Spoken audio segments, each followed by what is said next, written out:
Hello, my name is Dalis G and welcome to my channel, Let's Talk. In today's video, I will give you some questions to ask if it's your first time drinking ayahuasca. I prepared a series of videos covering the ayahuasca experience, so feel free to browse my channel and prepare yourself.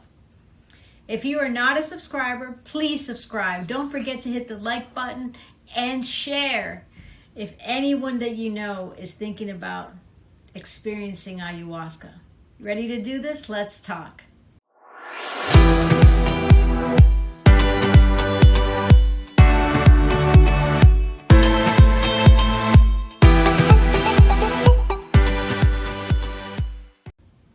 Okay, before we get to the questions, make sure that you only sit with a shaman who comes very highly recommended from personal friends or from someone that you trust.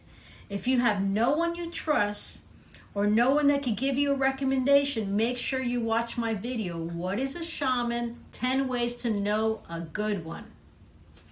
Okay? All right, to start, I recommend vetting your shaman. Why not? Wouldn't you want to know the credentials and qualifications of a doctor about to do surgery on you? If someone is not willing to take 15 minutes of their time to answer your questions before you commit to sitting down with them in a ceremony, this is a major red flag. No industry or anyone who offers a reputable service should be dealt with differently. You know, before I take on any clients, I have a discovery session with them where we mutually sit down, save space, and make sure all questions are answered. And most importantly, we mutually agree that it's the right fit. Shamans are also people too. They should be down to earth and personable enough to have a heartfelt conversation with you and answer any and all of the questions that you may have. If they are only Spanish speaking, then they usually have a translator or an assistant that can talk with you, who will answer your questions for you. Here's a list to ask your shaman before sitting in their ceremony. You know, none of these questions should be skipped. This will give you some pretty big indications and insight into who it is you're about to sit down with. Number 1, how long have you been drinking ayahuasca? Anyone who has had experience with the ayahuasca medicine knows that the frequency elevates understanding, translation, and the ability to provide clarity. So that's important. How long have you been pouring ayahuasca for other people and holding ceremonies? That's number 2. Number 3, who are your teachers? Regardless of your experience or stage in your spiritual mentoring, we all have teachers and mentors that we have worked with and are working with to assist us in our spiritual growth. Number 4, what lineage or lineages are you working with? Number 5, where have you trained?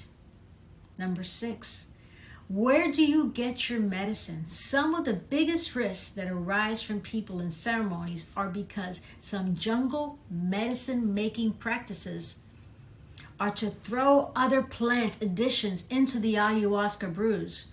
Some of the tribes who did this in the Amazon don't think it's a big deal, but some of these plants pose a major risk in terms of interacting with various medications. So ask. Please ask.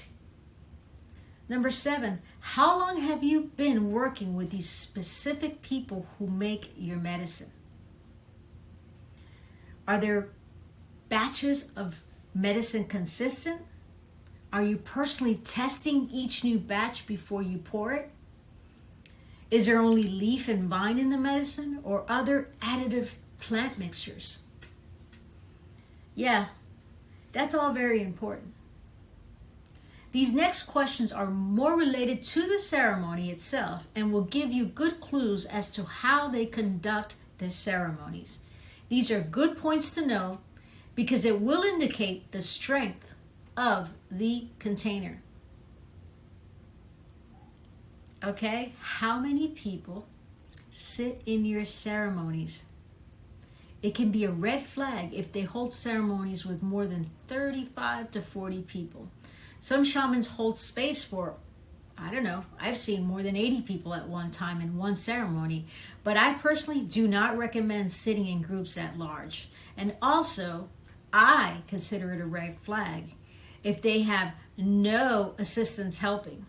Not receiving the help you need in the ceremony can be traumatic in and of itself. So making sure there's plenty of help is a surefire way that you can feel more safe and supported going into this first ceremony, and making sure that this journey is safe and spectacular for you.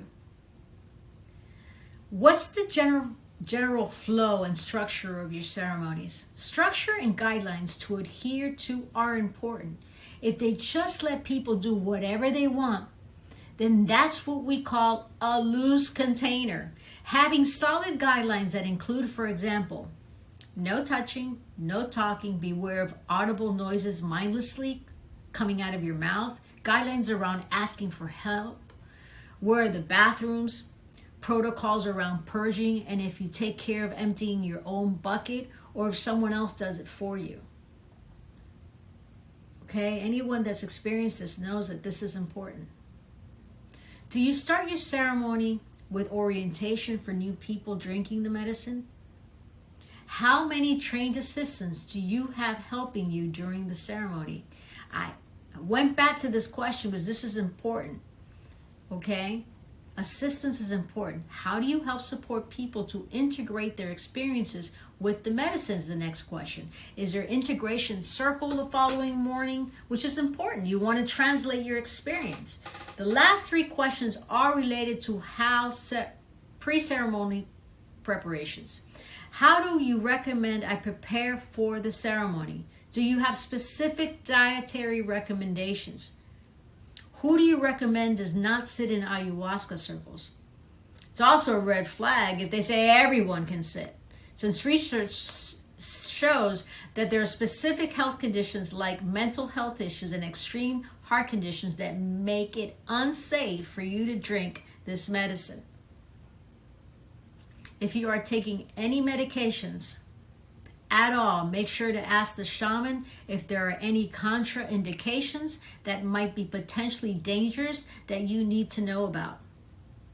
Having access to a medical doctor who specializes in mitigating the risks of drinking ayahuasca on various medications, and who can tell you if you should not mix your specific medications with ayahuasca is definitely recommended.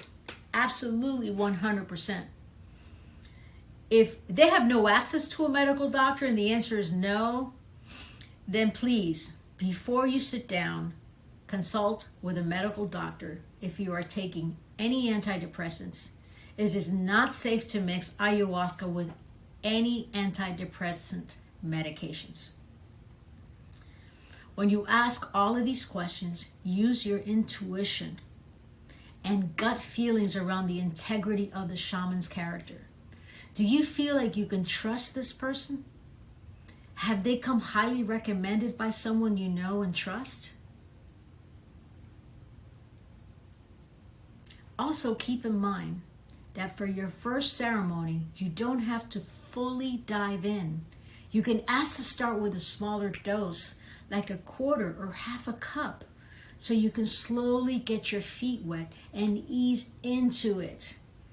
Ease into the experience as you establish your own personal connection with these spirits of these sacred plants. May all your ayahuasca ceremonies open up doorways of healing and transformation for you in your life. Make sure you see the complete series. All parts hold value and are very informative. I absolutely love our time together. I hope that you subscribe, holding you in love and light always. If you receive value in this video, make sure you give it a thumbs up. It does make a huge difference. And if you want to get to know me, please go in the description. My website is below. It offers you all the information about me, my services, and my experience. And don't forget to leave me comments. I absolutely love your comments. Love and light to you all. Till next time. Bye.